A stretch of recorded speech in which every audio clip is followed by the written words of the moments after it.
Промената во Осогово 6 нови играчи и нов тренер за пролет.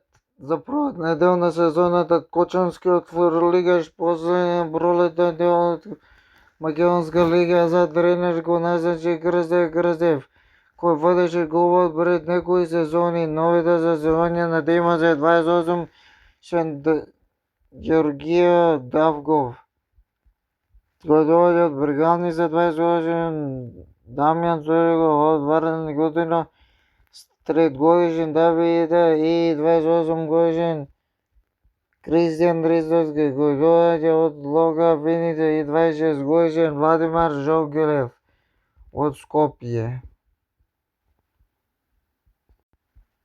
Кристијан Ристовски има игра на 2020 за гости во Тетекс, 2021 Тетекс за трансфер од КДН Скопје, 2022 од КДН Скопје во Осого, 2024 од Осого трансфер во ФК Скопје, 2024 од ФК Скопје трансфер од Слога Виница, 2025 од Слога Виница трансфер во Осогово.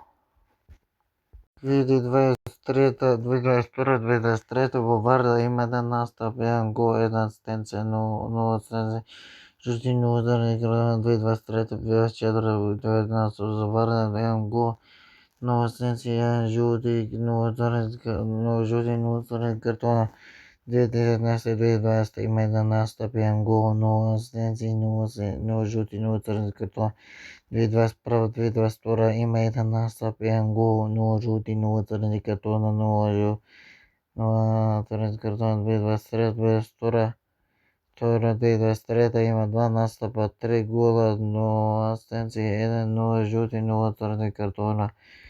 2018 Осого трансфер во Победа, 2020 Победа трансфер во Борец, 2020 Борец бесплатно во ФК Скопје, 21 ФК Скопје бесплатно во Бесе Добри Дол 1976 година, 22 Бесе Добри Дол 1976 бесплатно во Тетекс, 2022 Тетекс бесплатно во Вардар, 24 од Вардар бесплатно во ФК Скопје, 2025 од ФК Скопје трансфер во Осогово.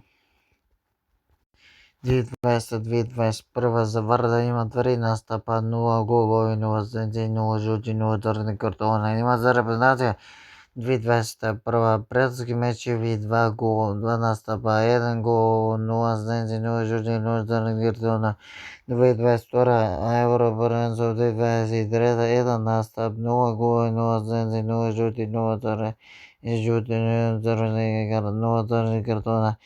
2022 Божанска Рита во Вардар трансфер во Беласица, 2022 Беласица трансфер во Каменица Заза, 2023 од Каменица Заза во трансфер во Кожув Гевгели, 2024 од Кожув Гевгели трансфер во Бргалница, 2025 од Бргалница трансфер во Осого и поздрав.